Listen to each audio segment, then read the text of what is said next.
Hello good people, my name is George Mihaly. I'm a commercial, documentary, and event filmmaker based in Portland, Oregon. My video production company is storyfirm.com, and today I'm going to talk to you about my personal experience in buying a Canon EOS R import version.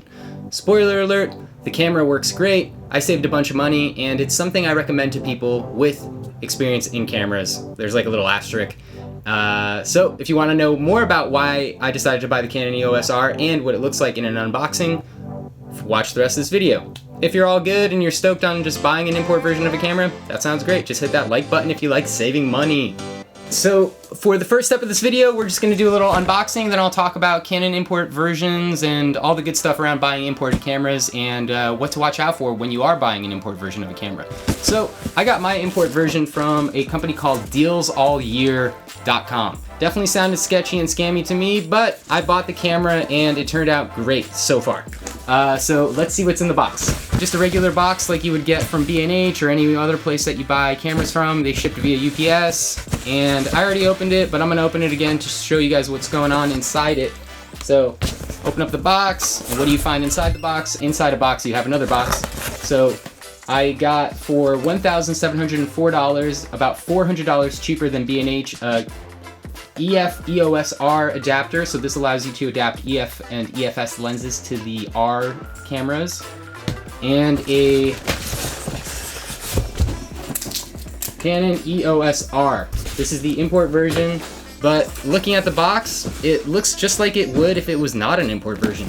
Everything about it looked totally fine on the outside. It was brand new when I bought it, so I expected it to be brand new when I received it. This is the import version, so what that means is it doesn't cover Canon's manufacturer warranty, and instead comes with a 30-day warranty offered by the seller, dealsallyear.com. Inside the box, I've already opened this, but I'm gonna open it again.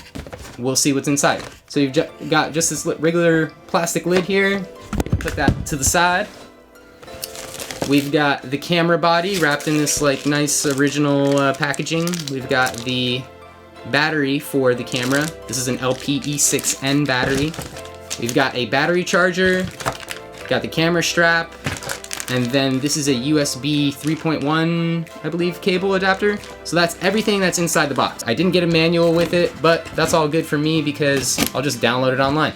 Taking the camera out, and I look at it first and I make sure everything looks okay, and it does. So in 2018, I bought a Canon 6D Mark II import version, and that camera worked out great.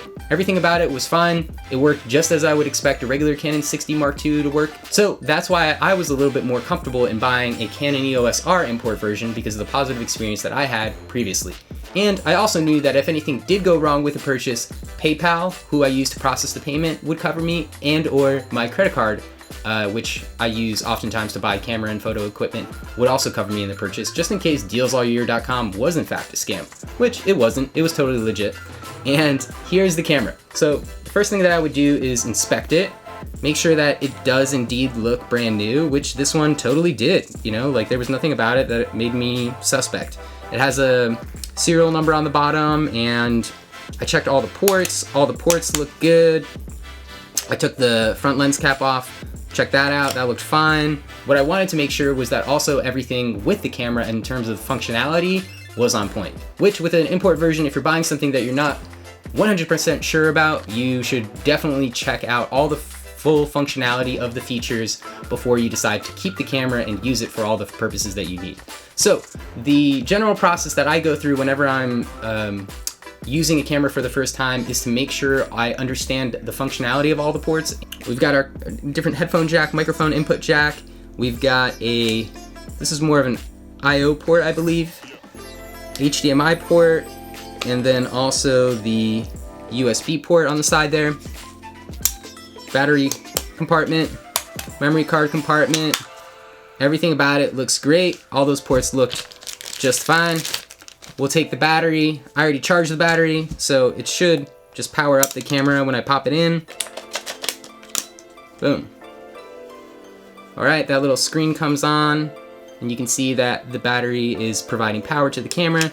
And when I power it on, all functions there look good. Somebody might ask, George, that's great. You saved about $400 in buying the Canon import version versus buying the non-import version, buying the US version. What did you do with all that money? Well, I decided to take the $400 and use it to buy another import version of a Canon RF lens, the RF 35mm f1.8. I'll unbox that as well so you guys can see that the import version of the lens works and looks just like it would if I bought the US version. Alright, so this is the box that the Canon 35mm RF import version that I bought from 6th Ave on eBay came in. So this is just the box that you would get if you were getting a lens from any other manufacturer. It looks about the same size. And inside the box, what we've got is, surprise, another box. And this box here is the box that the 35mm RF lens comes in. And looking at the box, everything about it looks legit. It definitely looks like a Canon manufactured box. And we'll open it up and see what's inside. Here inside the box, we've got the lens. I take the box, put it to the side. Comes in nice packaging, making me feel a little bit more confident that it is in fact gonna be working and unharmed in transport. And when I took the lens out of the packaging, I inspected it, made sure everything looked legit. I took off the front cap, that looks fine. Took off the back cap, that looks fine. And one of the things that I always look for whenever I'm looking at equipment that I've purchased or I'm about to purchase is the fact that it has a legitimate serial number, which this lens right here might be a little bit far for you guys to read, but it has a serial number on there, so it definitely looks like it would be manufactured in a legitimate factory. So here I have the Canon R import version and I have the 35mm Canon import version, and I'm gonna put the two together and make sure they work. And then I'll also power up the camera. So the camera looks and functions just as I would expect. The menu is in English, which is great. And that's one of the things that you want to look for also when you're buying import gear, is that sometimes it comes from a country where it could have the menu system or the firmware system of the country that it was imported from, and use that as the language and the alphabet that you would be looking at. So you'd have to potentially understand how to navigate the menu in that language if you wanted to switch over or update the firmware or any software on the camera to use it in the language that you're speaking or understanding menu systems in, which for me is English. But this Canon import version came with an English menu already loaded in. One of the first things that I do whenever I get a new camera or a used camera or whatever camera that I am using is make sure that it's always on the latest firmware. When I took this camera out and powered it up for the first time, that was the first thing that I did. I wanted to make sure I was on the latest firmware, and I also wanted to see what firmware this import version shipped with. To get to the firmware inside the EOS R, you're gonna turn it into photo mode and then go to the wrench menu, and you're going to go to firmware. And so this camera is on firmware version 1.2, which is the latest firmware. One of the things that I wanted to show also was when I toggle over to the settings here in the camera and I go to the certification logo display, it shows like the regular certification, making me understand that it also is a legitimate camera. So a couple of the other things that I did after I got the camera and I unpacked it and I charged the battery and everything was to, of course, take a couple pictures and some videos, which I'll share now. Here are some pictures of my dog. This is a video of my girlfriend making some salad. I tested out the HDMI port, made sure that worked, and everything did work. So overall, I would have to say that for anybody who is confident in using cameras and has video production insurance to cover any sort of damage that could come to the camera through your own error, which is more likely than not how you're going to damage the camera, then I think that buying an import version from a reputable seller like dealsallyear.com or 6th Ave Electronics, and using PayPal or a credit card that gives you an added layer of protection just in case something did go wrong with the transaction, is a good way to go.